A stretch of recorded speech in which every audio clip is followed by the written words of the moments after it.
Grace and peace, beloveds. It's Brother Benito with Provoke Ministry. Blessed to be a part of it. Blessed to be a part of what God is doing in the city of Chicago. I just want to, for those of you that do know and those that don't know, we are an evangelistic ministry that shares the gospel through the streets of Chicago and wherever else we're called to go. So I talk to a lot of people that say, that they're not bold enough to come out, that they don't have that boldness to be out there to share the gospel, and I tell them, you're not the only one. I would get physically sick, like wanting to vomit when I would go out every Saturday before preaching the gospel.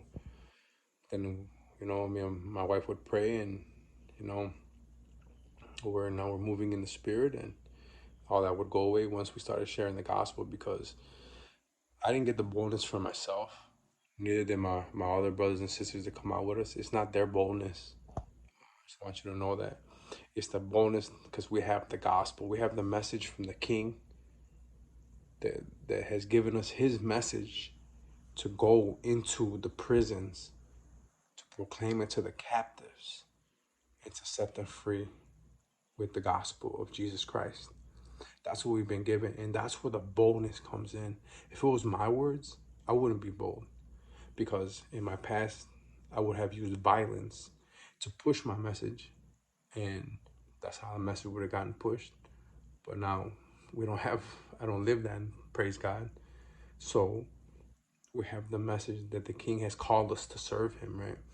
And that's the beautiful thing, is that when the King calls you to serve, we go running and with joy, right? So a lot of times, why a lot of people don't want to share the gospel is because we don't want to be ridiculed, or we feel awkward, right? That's what Paul says, we are not ashamed of the gospel. For me, what keeps me going is that when I come before the Lord, those people that said those things about me, that I'm a weirdo, or whatever they've ridiculed me, however they mocked me, those people will not be standing next to me when I'm before the Lord on the day, when we come before him, when we die.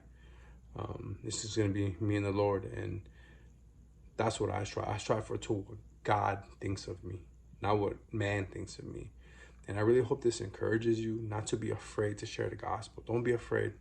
Again, do not be afraid. Do not worry about what man thinks about you. Don't worry about the sneers, the mocking that comes with it. Rejoice in that. Rejoice in that, because the Lord uses the foolishness of this world to confound the wise. And the Christ crucified, the preaching of Christ crucified, is folly to those that are perishing, right? It's a stench to those that are perishing. So continue preaching that gospel. Be bold. And remember, stay prayed up. God bless you.